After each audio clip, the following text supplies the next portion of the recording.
Starship Academy is an easy and fun roll and write game.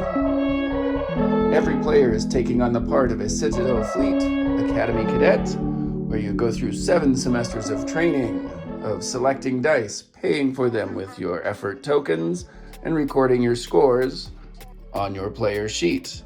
The highest total of all 35 scores at the end of the game represents each player's grade point average, and whoever graduates with the highest total is the winner of the game.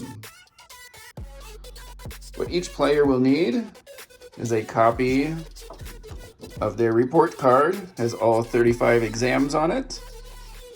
These are laminated, so forgive the glare, so we can reuse them.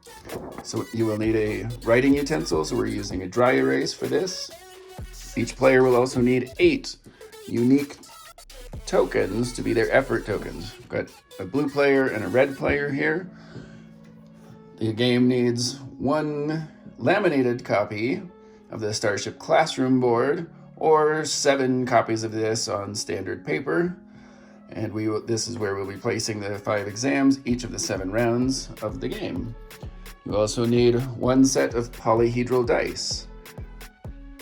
The 4-sided dice is a little triangle shape, and you read its number by the result that is rolled along the top. This result would be a 2.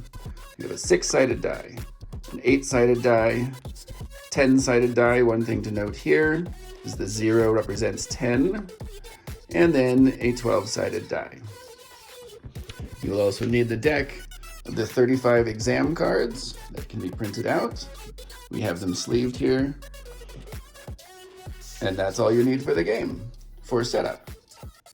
So at the beginning of each semester, we will need to take the 4-sided die and roll it 5 times, placing each result in one of the 5 available exams before they are drawn. So here we have a 2, a 2, a 1, a 3, and a 4. Set the dice aside, then draw our 5 exams for this semester. So I can just keep track of what semester we're on. I can just say semester 1, or have little hash marks there for semester 1. And what we'll do, before anybody takes their turn, roll all 5 dice, place them in their corresponding space without changing their results. And then whoever is the first player, we're going to go with blue as our first player. They now will start taking a dice result and applying it to one of the exams. To take an exam, of which you will need to be doing 35 over the entirety of the game, say blue player wants to take this 5. It's going to cost them 2 of their effort tokens. So they're going to slide that out, designating that they take the 5, put their 2 tokens, and they want to apply this to the blue physics test. So this physics test is the exam they are taking. Put their tokens on it, because you can only take each test once. They're going to do 5 plus the starting result of 2. So they are going to get 7 points on their physics exam. We shall mark that in the according spot on their report card. And then that player re-rolls this die. Ooh, it's even, they took a 5, left a 6 for the next player. Then all the dice shift 1 space. So now what that means is now it is red player's turn. Red player, for 1 effort, can take that 6, or for 2 effort, take a 5. So obviously, they're being cost effective. They're going to take 1 red effort, claim the 6-pointer, and they're going to apply it to the supply test. So they're going to do 6 plus 4, so they're going to get 10 points on their supply test. You're going to take that die, re-roll it, stays a 6. Now it moves up to the top of the line. And the turn goes back to the blue player. Now blue player, this 8 is looking pretty tasty. That's going to cost them 3 effort.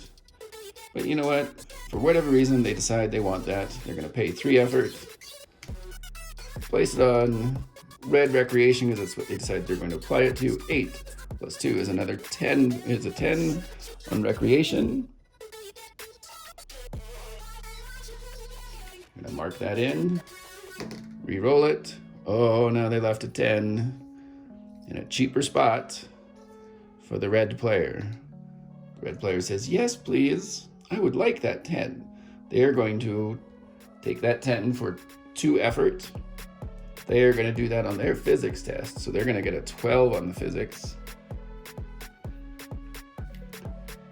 And re-roll that. Woo! Careful about rolling, that's why I usually use the dice tray.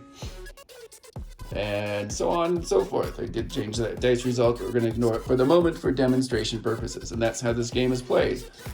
After all players have taken all 5 tests, recorded all their scores, what we do, then we will return all the tokens to each player.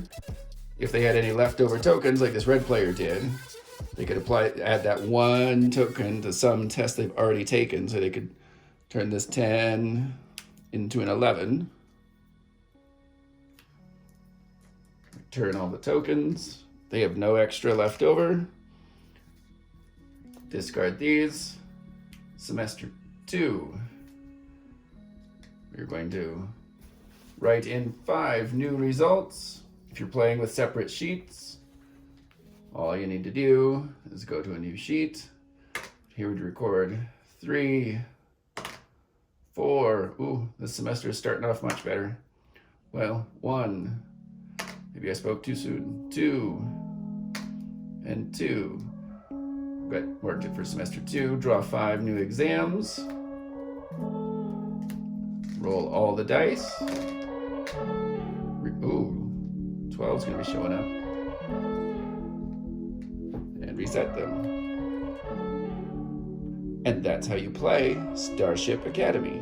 You'll go through all 35 of these because there are 35 tests, 7 rounds at 5 tests per round. At the end of that, you will add up all your scores into the totals there, and then the final total of all 7 divisions, all 7 colors, gets added into your G.P.A, and whoever has the highest score there wins.